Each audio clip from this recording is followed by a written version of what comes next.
worth one. So, welcome to Intercultural Spark.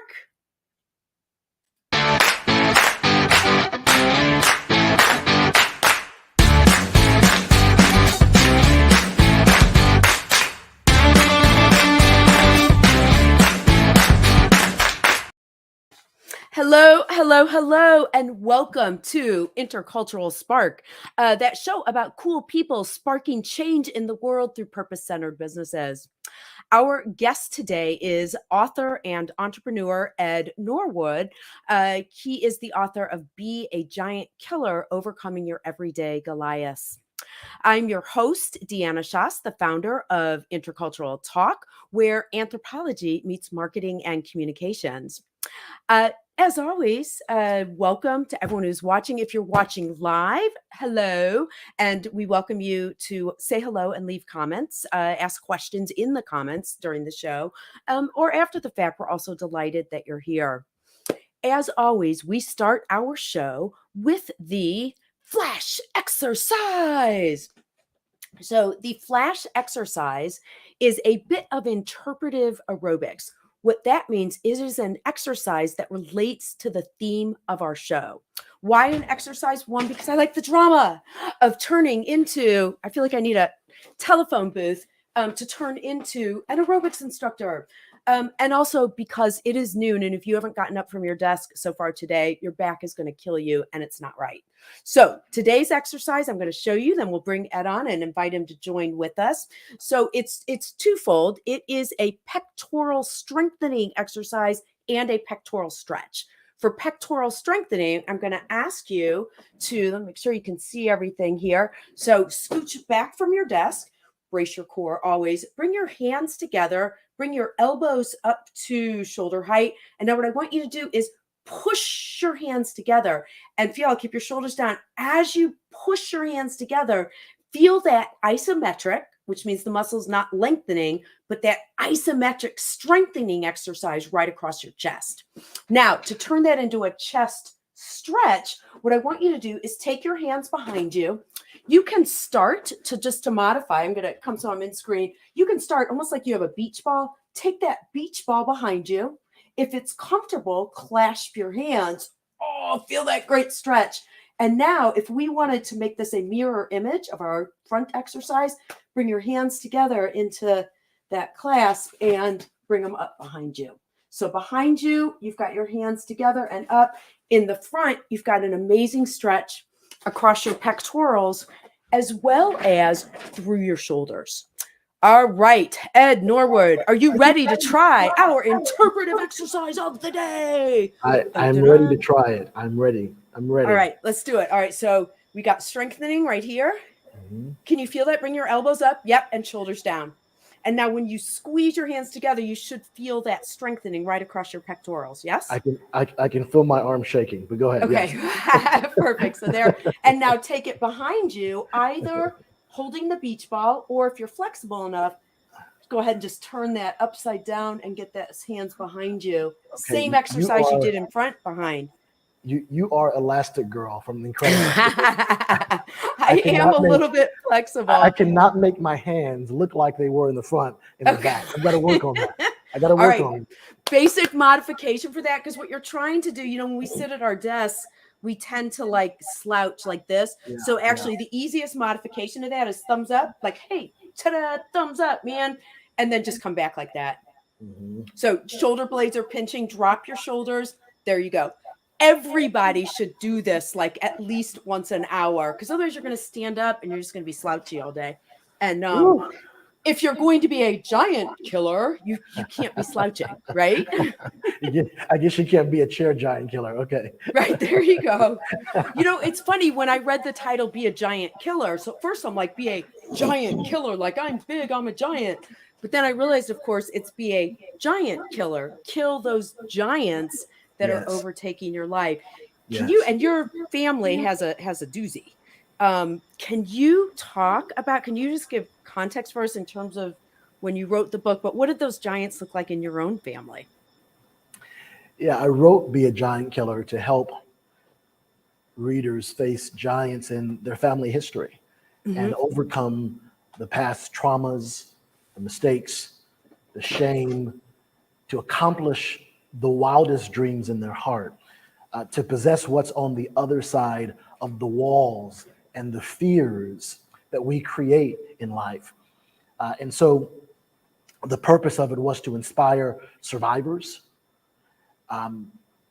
Really, it didn't matter what religion they were, professional survivors, family survivors, individuals who were in bad relationships but survived, to help them overcome that tragedy or that toxic or that dysfunction or that crazy or that familiar generational pattern that kept passing through different individuals throughout the years into your life, to keep giants from growing into the next generation. As a backdrop, I use my family's loss of 27 relatives in Jonestown, Guyana, to illustrate how bad family history and shame can kill our dreams and potential, but how we can rewrite it as historic and powerful giant killers in our family and industry. Mm-hmm. And you, for people, I know when we first met, the whole idea of Jonestown for a lot of people was like the butt of a joke. And for a lot of people, we heard about what happened. We didn't understand how it happened. You actually say it, so I don't feel as bad. But the whole idea of that's where the phrase "drink the Kool-Aid" comes from. Yeah, sure. And so, how was that? I'm going to have a question here. I'm going to put it in the context. I was at a Women in Leadership Symposium last week, and one of the panels was on vulnerability. And we talked about, when is it okay to share vulnerability in business? Will people use it against you if we have space to share vulnerability? So you've now written a whole book. You've owned what happened to your family to try to kind of lessen it for next generations. But how did you find the response? You shared a huge vulnerability, something that people really don't understand and probably never even thought about how what really played out. How did that work for you in terms of sharing that vulnerability? It was difficult, to be very honest with you. I've learned that people will shame you for your story. Okay, talk about that for a minute, because maybe I feel like I'm jaded, but people will totally shame you for your story, and yet it's your message too. Unless you share your story, you kind of can't get beyond and grow. So how do you navigate that then? Yeah, I mean, we tell people that we're called to be powerful storytellers.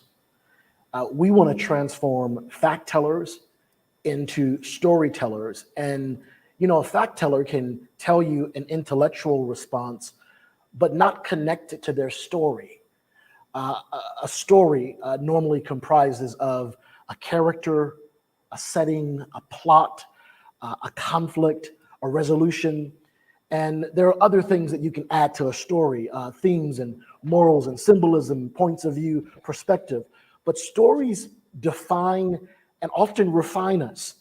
And when you become a powerful storyteller, it means that you allow yourself to become naked or vulnerable, to become transparent, to let people know you in ways that only closest people would know you. And I believe that we are the stories that we tell, the experiences that we share, the lessons that we learn, the messes that we repair in life. And so as I grew throughout the years, I began to realize that a lot of people, for whatever reason, would bring shame when they heard about my story. Because, I lost 27 relatives in Jonestown, Guyana, 7 close cousins, a grandmother. And if you remember the tragedy from some years ago, 900 people were found in a jungle on November 18th, 1978. They were forced to drink poison at gunpoint, or to be shot with bullets, crossbows, or needles if they resisted, at the order of Jim Jones, who had just assassinated Congressman Leo Ryan. And so we have a generation of people who have heard of the moniker "Don't drink the Kool-Aid," but they've never heard of the gruesome discovery connected that coined that expression. A lot of people Actually, don't know. nor do I think that they heard, and I'm going, I mean, it's the way that it's the way news stories work. You hear Of parts of course, it. And so, like, of course. superficially, the question was, well, how did people do that? Because the story that I feel like came out was just that all these people went there and voluntarily Of drank course, this Kool-Aid knowing of that they were dying. And so the question was, course. how did Jim Jones convince everyone to do that? Sure. In reading and looking at your book, that is indeed not the case. There was a moment of horror when Yes. people realized they had no idea what they had gotten into, Yes. and now this was happening, and just Yes. really horrible. He had just killed Leo Ryan. He had just assassinated a congressman. Mm. And keep in mind that, before they arrived in Jonestown, Jim Jones had U.S. presidents, he had state mayors, politicians in his pulpit endorsing him. I think at one point in San Francisco, he became a housing commissioner. So there are a Wow. lot of things that contributed to people getting to that place in Jonestown after Leo Ryan had been shot and killed. Mhm. A lot of Which people I don't just know. think it's important to note that, because I didn't know that part. The reason Leo Ryan was shot and killed is because one of his colleagues was concerned that two of his grandchildren were there. And he Yes, was, I always joke, I'm from Missouri, you got to show me. yes, He's like the ultimate, you got to show me. He went there to yes, find out what it was and had defectors who wanted to leave with him. He was yes, assassinated trying to leave with people who now were absolutely, realizing Jim Jones was crazy. absolutely. And they were terrified. Keep in mind that Mm. when he arrived the first day, they had dressed up the appearance of Jonestown as if it was paradise. They took people from a rice and water diet to chicken and vegetables while Leo Wow. Ryan was there. And no one approached his team about leaving until the next morning because they were afraid. We've heard this from survivor accounts. They were afraid that if they were to decide to defect the day before, that they wouldn't survive the night. And Wait, so say that many of them, again. they were afraid that if they approached Leo Ryan the day before, November Mhm. 17th, to state they wanted to leave with him the next day, that they would not survive the night to leave with him. Wow. So the next day, around 8 or 10 defectors started coming, passing notes. And I believe one of the members grabbed a knife and stabbed Leo Ryan. At that point, they realized they were in danger. They left. And of course, what happened on the Port Kaituma airstrip claimed the life of Leo Ryan. So now you have 900 people back at the camp with word that Jim Jones has just assassinated a congressman. And the rest was history. The autopsy reports showed that people that did not take the poison, they were injected with poison or shot with bullets or crossbows by persons unknown. So there's a backstory to Jonestown that people don't really understand. A lot of people don't realize that a third of the victims were children Hmm. who became casualties of Jim Jones by the fatal decisions of their parents. And so we ask people, when you think about Jonestown, you read the story and you see the bodies laid out in perfect lines when they were discovered. How did 1,000 people get to Jonestown? Families following families, sisters following mothers or brothers, children following fathers and mothers to this jungle. And we begin to unweave or draw a thread, at least, of that story to how the people of Jonestown went to Jonestown to escape America, to escape racism or inequality or poverty, because Jones told them that that was the only way they could be free. Hmm. They went there to live in paradise, but when they arrived, it was a living hell. Hmm. I feel like I read, though, that as far as like in terms of like to escape racism, things like that, but what was the racial makeup? It was not necessarily mostly people of color, because I thought, in fact, your family was one of the first families of color to Yes. join. 80 to 90% of the people that died in Jonestown were African American. They were. Okay. Yes, yes, they were. Wow. And these are the kids that were killed. Think about it, a third of them. Hmm. 333 of these victims were children. They were radiant jewels for us to showcase to the world. And in that jungle in 1978, 44 years ago, purpose and legacy and doctors and scientists and presidents and politicians and history makers died in that jungle. Mm-hmm. Did you find then, so in terms of, so that's the big giant in the family, how do you overcome that? Was it, I guess it's two things. It's almost like, is it trying to figure out what was more important, trying to figure out what led to your family making those decisions? Or did you find like, I just need to forgive my family for making those decisions? Like which played out as more important, or is it all the above? Mhm. Probably all of the above. You know, as a child, I was maybe 6 to 8.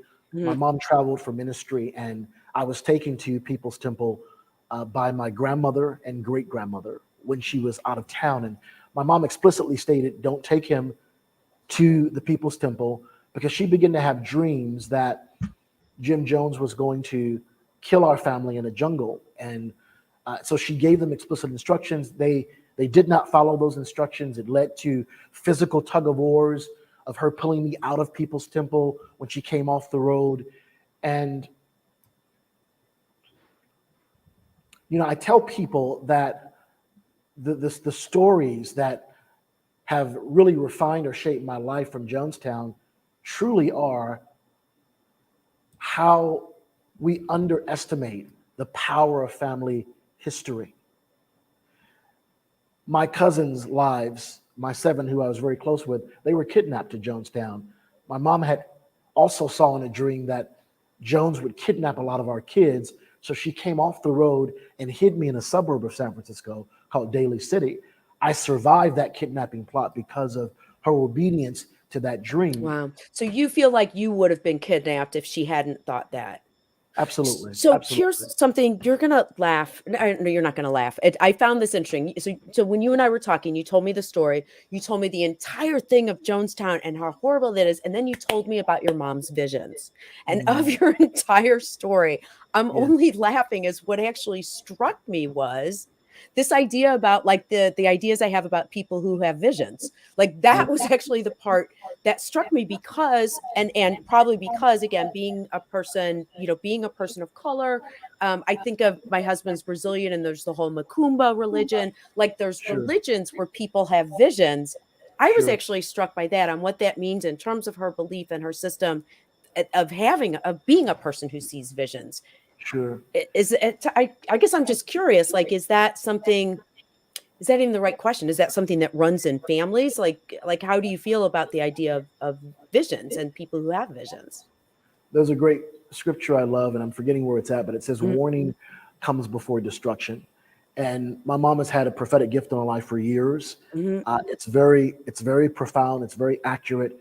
And her gift literally saved my life. The things that she began to tell my family were going to happen intimidated Jim Jones so much that he began to put death threats and hits out on her life. And that's really what sequestered us into hiding after a while, for her to protect me and to protect herself as well. And so imagine the horror of seeing these dreams of your family dying in the jungle, our kids being kidnapped. My 7 cousins, my uncle came home from work one day and his house was ransacked. They had taken all of the kids. His wife was gone. The kids didn't have passports. And again, it's a testament to the faithfulness of God to protect a family, to protect me through that gift that she had. And I'm so appreciative of it. Missy says, first of all, thank you, Melissa, for being here. So sorry you experienced this. Thank you for speaking out. And she was talking about a special on TV about cults and how survivors left. So, I mean, cults are something that still happens. I want to, and that was such a naive statement, but I guess my point being that there's a lot of them. This is a specific story and your own family. And I want to tie us to, by the way, if people want to see the book, so Be a Giant Killer is the book that you can read, and then of course all the lessons that come from that. I was fascinated what you were talking about with intergenerational trauma. So you're saying that you took it upon yourself to break the shame of what had happened to your family, so that the next generation could be free of that. And what's interesting, at the same time I'm reading this, I'm reading out, if you're familiar with the book, it's by Joy DeGruy, and it's called Post-Traumatic Slave Syndrome. And what I Wow. found fascinating reading your book and reading that book at the same time is the whole idea of intergenerational trauma and how it needs to be broken. What did you see as sort of the claims of intergenerational trauma on yourself and your children moving forward that you realized you needed to break this? What does breaking it look like? Sure, sure. There was a sign in Jonestown that was posted over a chair that Jim Jones sat at that said, "Those that do not remember the past are condemned to repeat it." Sure. And so I heard someone say this recently: both wounds and legacy come from family. We have a tendency to carry shame in our life for what others have done to us, or things that were beyond our control when we were children. Or we have a tendency to give to others what was given to us. So we can transfer rejection and abandonment to our children if we're not careful. I think for me, the bigger thing that took place in my life is people who would shame us for our story, for the people who died in Jonestown. And they would connect their deaths to drinking the Kool-Aid. They would connect those deaths to being a part of a church. But Jim Jones did not belong to the Church of Jesus Christ. He was a cult leader who did not believe in God. He threw the Bible down in services, stomped on it, and told his members, "I'll be whatever you need me to be. If you need me to be your father, call me father. If you need me to be your Messiah, call me your Messiah."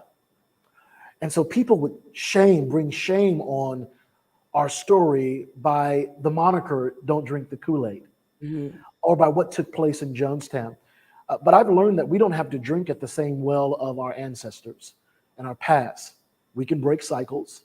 We can crush giants or habits that have lived throughout previous generations into ours. We can tell the stories that have shamed us, that have shamed our family, that have shamed the church. And as I mentioned before, many people really in the church even wanted to avoid talking about what took place in Jonestown because of the front page story that had happened with a so-called pastor.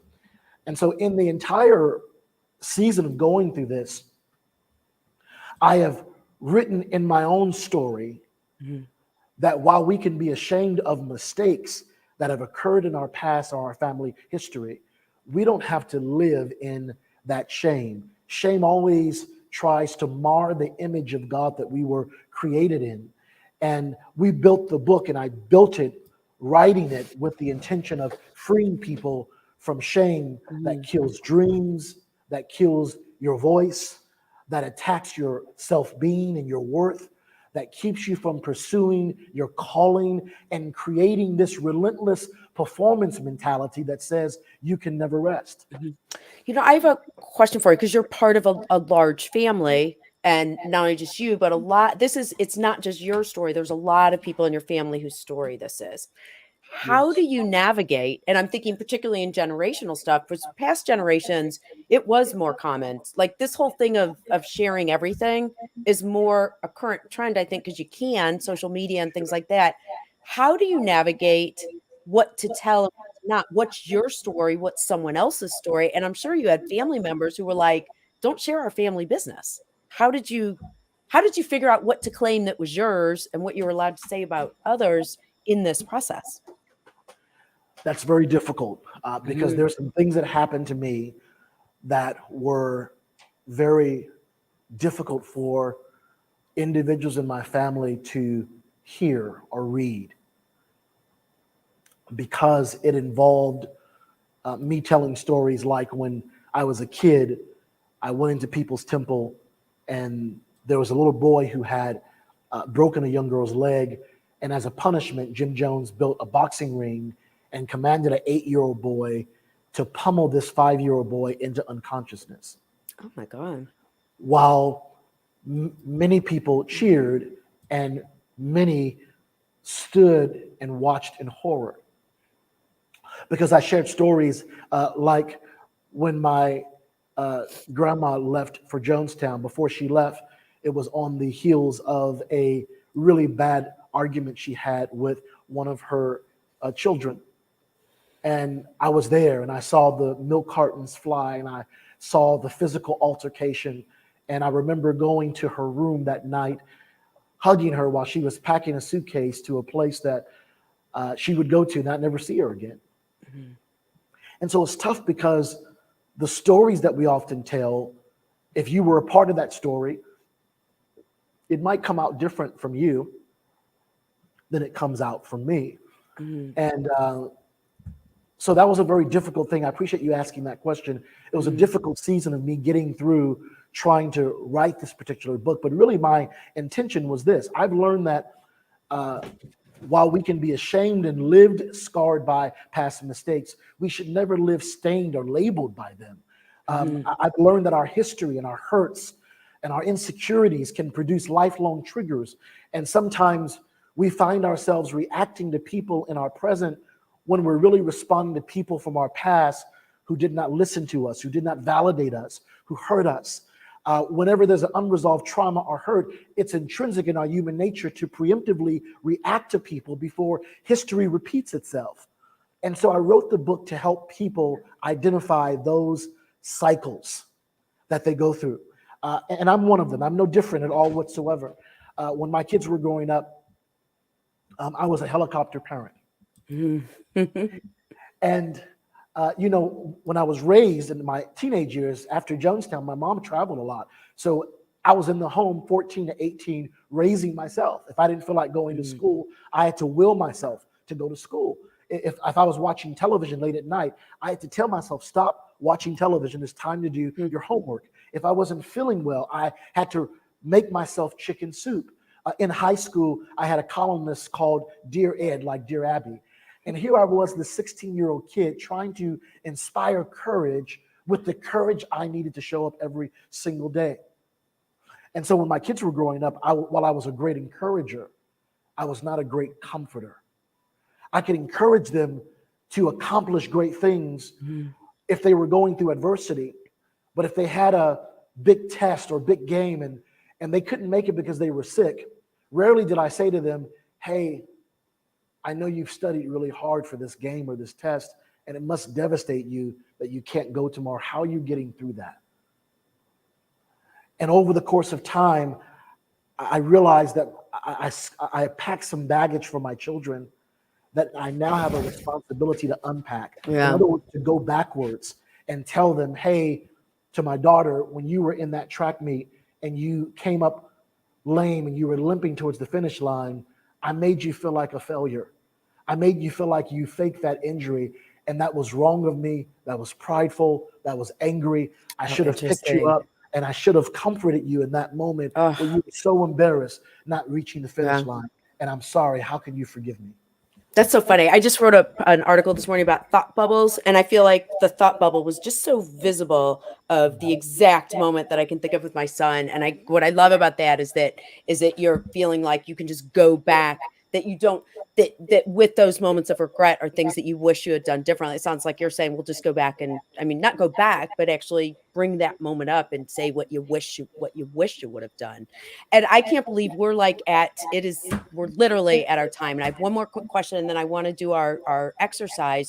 Sure. Like one more quick question. What's your guiding purpose in life, and what's your advice for others? In one sentence or less, go.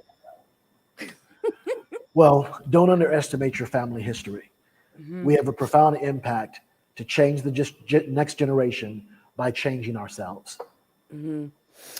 Fantastic. And it can bring up so many things. I'm always fascinated by that too, because you realize that like we think of our parents and our grandparents and their stories. What I find fascinating is even like you think of it, if you have like arthritis in your spine or something, I'm like, oh, I bet like, Salim or whatever back, 10,000 years ago had the same issue. I mean, genetics are genetics. So it's really fascinating that these ideas and these shortcomings actually may be going back farther than we ever imagined. Well, that's powerful what you just said, because yes, we can pass diseases to our children, but we can pass bad habits to our children. We can pass rejection and fiscal irresponsibility.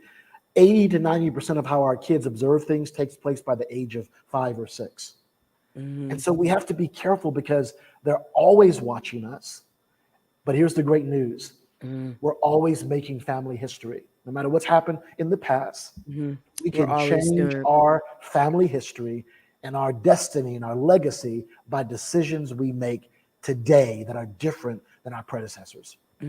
Which kind of, and then we're going to go to our exercise. Melissa says, how did you learn this perspective? What made you turn things around or make amends in the past? I think the shorter version of that is, because what I'm hearing you say is, like, you can just start today. Like, you can today recognize, what you want to change or what those things are and make a difference. Was there like a moment? Was there that seminal moment that you were like, this is it, I got to do it?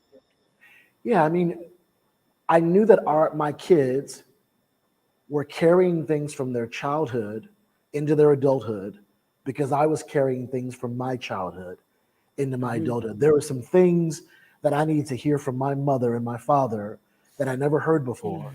And I knew that my kids needed to hear some things as well. And so for me, I don't want them to carry unresolved hurt or trauma. And I address that by being able to be humble and come to them and say, hey, I realized that when I was doing this, when you were this age, that was wrong. And I give them permission to raise their kids the same way by taking that step of courage and transparency. Thank you for that. And thank you for sharing so much of your story. And of course, the book is Be a Giant Killer by Ed Norwood.